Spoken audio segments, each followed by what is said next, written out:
ಇಂದೇ ಡೌನ್ಲೋಡ್ ಮಾಡಿ ಮತ್ತು ನಿಮ್ಮ ನೆಚ್ಚಿನ ಶೋಗಳನ್ನ ಆನಂದಿಸಿ. ನೀನ್ ಆಡೋದ್ ನೋಡಿ ನೀನ್ ಯಾವ್ದೋ ದೊಡ್ಡ ಫ್ಯಾಮಿಲಿಯಿಂದ ಬಂದಿದ್ಯಾ ಅಂತ ಅನ್ಕೊಂಡಿದ್ದೆ. ನಿಮ್ಮಪ್ಪ ಒಬ್ಬ ಬೆಗ್ಗರು ಹುಚ್ಚ ಅಂತ ಹೇಳೇ ಇರ್ಲಿಲ್ಲ ನನ್ಗೆ.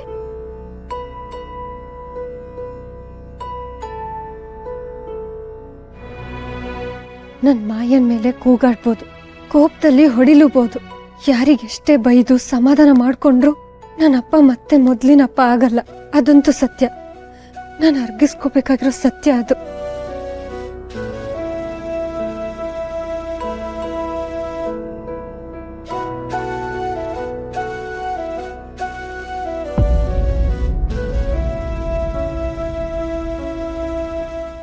ದುರ್ಗಾ, ಬೇಜಾರಾಯ್ತಾ? ಹಾಗೇನಿಲ್ಲ ಬಾಸು, ನಂಗಿದೆಲ್ಲ ಅಭ್ಯಾಸ ಆಗೋಗ್ಬಿಟ್ಟಿದೆ. ಮಾಯಾ ಮತ್ತು ಅತ್ತೆ ಹಾಗೆಲ್ಲ ಅಂದ್ರು ಅಂತ ಬೇಜಾರು ಮಾಡ್ಕೋಬೇಡ ದುರ್ಗಾ. ನಿನ್ಗವ್ರ ಸ್ವಭಾವ ಗೊತ್ತಿದೆ ಅಲ್ವಾ? ಅಪ್ಪ ನೋಡು, ನಿಮ್ಮ ತಂದೆಯವ್ರ ಜೊತೆ ಎಷ್ಟು ವಿಶ್ವಾಸದಿಂದ ಮಾತಾಡಿದ್ರು ಅಂತ, ಅದನ್ನು ಯೋಚನೆ ಮಾಡು. ಬಾಸು, ಎಲ್ಲ ಹೆಣ್ಮಕ್ಳಿಗೂ ಅವರಪ್ಪ ಅಂದ್ರೆ ಒಂಥರ ದೇವ್ರ ಥರ. ನಮ್ಮ ಮನ್ಸಲ್ಲಿರೋದನ್ನ ಅವ್ರ ಹತ್ರ ಒಂದ್ಸಲ ಹೇಳ್ಕೊಂಡ್ಬಿಟ್ರೆ ಮುಗೀತು. ಯಾವುದೇ ಕಾರಣಕ್ಕೂ ಅವ್ರು ಇಲ್ಲ ಅಂತ ಹೇಳೋದಿಲ್ಲ.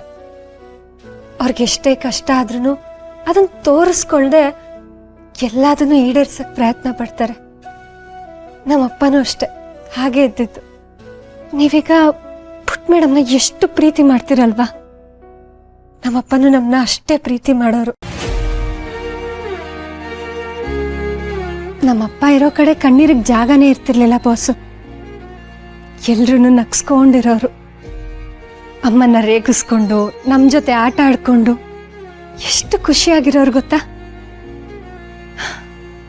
ಅಪ್ಪಂಗೆ ನಾನು, ಅಮ್ಮ, ಅಕ್ಕ ಅಂದ್ರೆ ಪಂಚ ಪ್ರಾಣ. ನಮಗ್ ಜಗತ್ತೇ ತೋರ್ಸದ ಅಪ್ಪನ್ನ ಜಗತ್ತೆಲ್ಲ ಹುಚ್ಚ ಅಂದಾಗ ಅದನ್ನ ಕೇಳಿಸ್ಕೊಂಡು ನಮ್ಗಾಗಿದ್ ನೋವು. ಅಪ್ಪನ್ನ ಹುಚ್ಚ ಅಂತ ಕರೆಯೋರ್ಗೆ ಅದೊಂದು ಪದ ಅಷ್ಟೆ.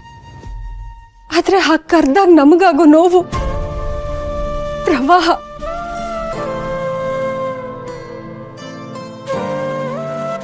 ಸಮಾಧಾನ ಮಾಡ್ಕೋ ದುರ್ಗಾ.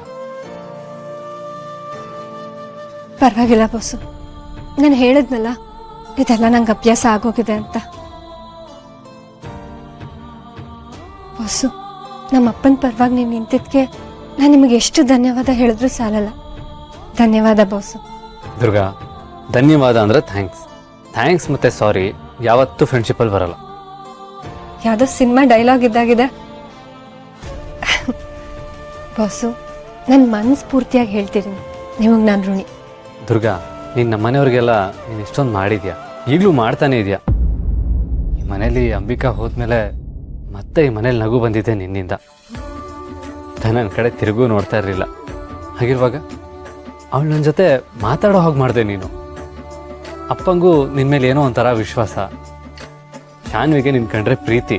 ಇನ್ನಮ್ಮ ಅವ್ರಿಗೂ ನಿನ್ನ ಮೇಲೆ ಪ್ರೀತಿ ಇದೆ. ಆ್ಯಂಡ್ ಮೋರ್ ನೀನು ಎಲ್ರ ಬಗ್ಗೆನೂ ಕಾಳಜಿ ತೋರಿಸ್ತೀಯ, ಇವನ್ ನನ್ನ ಬಗ್ಗೆನೂ.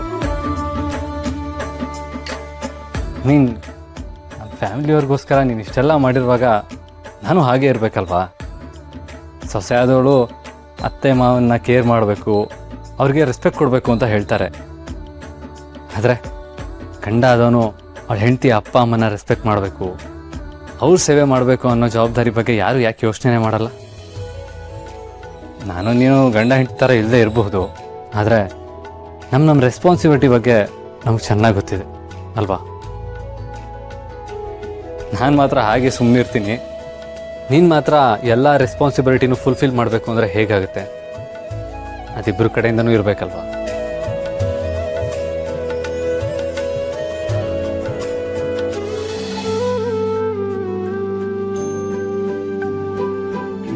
ಬಾಸು, ನಿಮ್ಮನ್ನ ನಾನು ಮೊದಲನೇ ಸಲ ನೋಡಿದಾಗ ಏನೋ ಅನ್ಕೊಂಡಿದ್ದೆ. ಆದ್ರೆ ಅಂಬಿಕಾ ಅವ್ರು ಯಾಕೆ ಈಗಲೂ ನಿಮ್ಮ ಬಗ್ಗೆ ಇಷ್ಟೆಲ್ಲ ಕಾಳಜಿ ತೋರಿಸ್ತಾರೆ ಅಂತ ನಂಗೆ ಈಗ ಅರ್ಥ ಆಗ್ತಿದೆ. ತುಂಬಾ ಒಳ್ಳೆ ಮನ್ಸು ನಿಮ್ದು.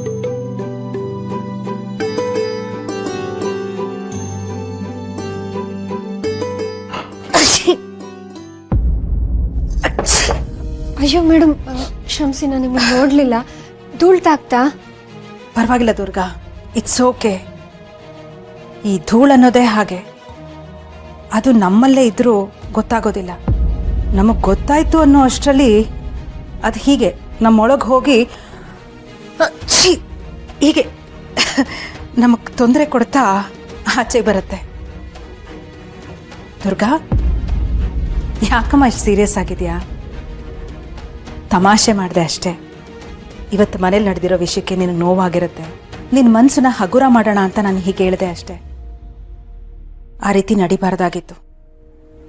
ಪಾಪ ನಿಮ್ಮ ತಂದೆ ಮೊದಲನೇ ಸಲ ನಮ್ಮ ಮನೆಗೆ ಬಂದಿದ್ರು. ಅಮ್ಮ ಯಾ ದಮಯಂತಿ, ಆ ರೀತಿ ನಡ್ಕೋಬಾರ್ದಾಗಿತ್ತು. ಛೇ, ಇಡಿಯಟ್ಸ್ ಅವರು. ಅವ್ರ ಪರವಾಗಿ ನಾನು ನಿನ್ನನ್ನು ಸಾರಿ ಕೇಳ್ತೀನಿ ದುರ್ಗಾ. ಅಯ್ಯೋ, ನೀವ್ಯಾಕೆ ಕ್ಷಮೆ ಕೇಳ್ತಿದ್ದೀರಾ? ನಿಮ್ದೇನು ತಪ್ಪಿದೆ ಇದರಲ್ಲಿ? ನೀನು ಗೊತ್ತಾ ದುರ್ಗಾ, ನಿಮ್ಮ ತಂದೆ ನಮ್ಮ ಹಿತ್ತನಿಗೆ ರುದ್ರಾಕ್ಷಿ ಕೊಡೋದಕ್ಕೆ ಅಂತ ಬಂದಾಗ ಅವ್ರನ್ನ ತಡಿಬೇಕು ಅಂತ ನಂಗೆ ಅನ್ನಿಸ್ತಿತ್ತು. ಹಿತ್ತನ ಅಪ್ಪ ಅಮ್ಮ ಅನ್ನೋ ದೃಷ್ಟಿಲಿ ಮಾತ್ರ ನಾನು ಯೋಚನೆ ಮಾಡಿದ್ದೆ. ಹಾಗೆ ನೋಡಿದ್ರೆ ನಿಮ್ಮ ತಂದೆನೂ ನಮ್ಮ ಹಿತ್ತನಿಗೆ ತಾತನೇ ಆಗ್ಬೇಕಲ್ವಾ ಅನ್ನೋದನ್ನ ಮರ್ತ್ಬಿಟ್ಟಿದ್ದೆ ನೋಡು. ಪರವಾಗಿಲ್ಲ ಮೇಡಮ್, ನಿಮ್ಮೇಲೆ ನಂಗೆ ಯಾವುದೇ ಥರ ಬೇಜಾರಿಲ್ಲ.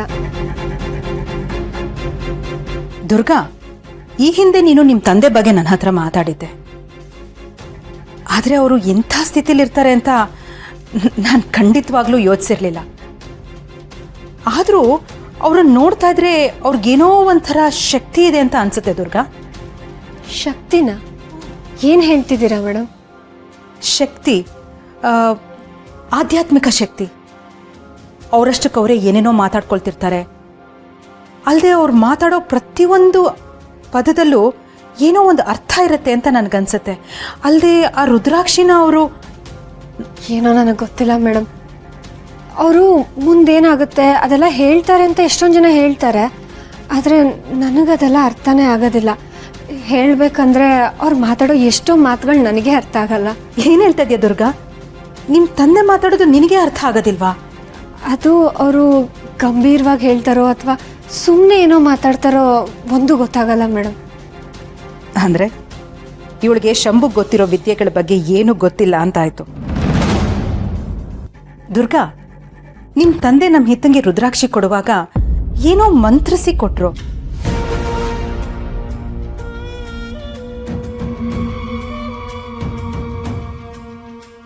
ಬಹುಶಃ ನಮ್ಮ ಹಿತ್ತಂಗೆ ಯಾವಾಗಲೂ ರಕ್ಷಣೆ ಇರಲಿ ಅನ್ನೋ ಕಾಳಜಿಲಿ ಕೊಟ್ಟಿರ್ಬೋದೇನೋ.